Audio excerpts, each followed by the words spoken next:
আপনারা যারা শোভাবাজার অঞ্চলের আশপাশে থাকেন অথবা শোভাবাজারের উপর দিয়ে সেন্ট্রাল এভিনিউ ধরে যাতায়াত করেন, তারা শোভাবাজার মেট্রোর সামনে লাল রঙের এই মন্দিরটা তো অবশ্যই দেখেছেন। চারচালা স্ট্রাকচারে তৈরি এই কালী মন্দিরটা বহু বছর ধরে শোভাবাজার মেট্রোর সামনে সেন্ট্রাল এভিনিউ এর ঠিক মাঝ বরাবর জায়গায় বিরাজ করছে। বর্তমানে এই মন্দিরটার নাম লাল মন্দির হলেও আগে এই মন্দিরটাকে স্থানীয় মানুষজন ফেলা কালী মন্দির নামেই চিনতেন। কিন্তু এখন প্রশ্নটা হলো, যেখানে বিড়লা মন্দির কিংবা স্বামীনারায়ণ মন্দিরের মতো কলকাতার বড় মন্দিরগুলো কোনো না কোনো একটা রাস্তার ধারে অবস্থিত, সেখানে এই লাল মন্দিরটা কেন রাস্তার একেবারে মাঝ বরাবর জায়গায় অবস্থিত? ব্রিটিশ আমলে সেন্ট্রাল এভিনিউ তৈরি করার সময় এই মন্দিরটাকে কি অন্যত্র সরানোর চেষ্টা করা হয়নি? আর কেনই বা আগেকার দিনে এই মন্দিরটি ফেলা কালী নামে পরিচিত ছিল?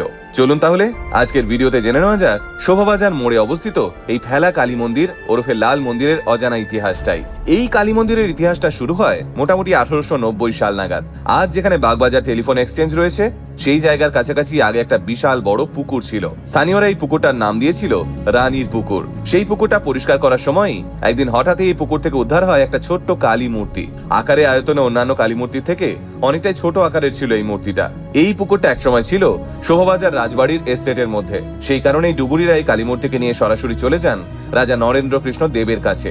এই মূর্তিটা কিন্তু শোভাবাজার রাজবাড়ির মূর্তি ছিল না। তাই রাজা নবকৃষ্ণদেব মনে করেন কেউ হয়তো কোনো বিশেষ কারণে মূর্তিটা পুকুরে ফেলে দিয়েছেন। তাই নরেন্দ্র কৃষ্ণদেব সিদ্ধান্ত নেন তিনি নিজেই এই মূর্তির দেখভাল করবেন এবং শোভাবাজার রাজবাড়িতে এই মূর্তিটা রেখে দেবেন। পরবর্তীতে শোভাবাজার রাজবাড়ির দুর্গাপুজোর তন্ত্রধারক শ্রী অমল কুমার চক্রবর্তী মহারাজা নরেন্দ্রকৃষ্ণ দেবের থেকে সেই মূর্তিটি চেয়ে নেন এবং রাজবাড়ির জমিতেই একটা ঝুপড়ি তৈরি করে দেবীর আরাধনা শুরু করেন। সেই 1894 সাল থেকে আজ পর্যন্ত এই জায়গাতেই মন্দিরটা রয়েছে।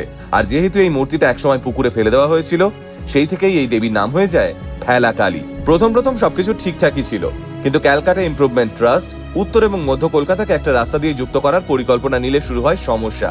এই রাস্তা তৈরির জন্য অনেক পুরনো বাড়ি, পুরনো স্থাপত্য ভেঙে ফেলার প্রয়োজন পড়ে। পূর্ব পরিকল্পনা অনুযায়ী শ্যামবাজার থেকে বিডেন স্ট্রিট পর্যন্ত রাস্তাটা সরাসরি যাওয়ার কথা ছিল, কিন্তু সেটা হলে শোভাবাজার রাজবাড়ি ভেঙে ফেলতে হতো। সে কারণেই রাজবাড়ির আপত্তিতে রাস্তাটা ঘুরিয়ে রাজবল্লভ পাড়ার দিকে নিয়ে যাওয়া হয়।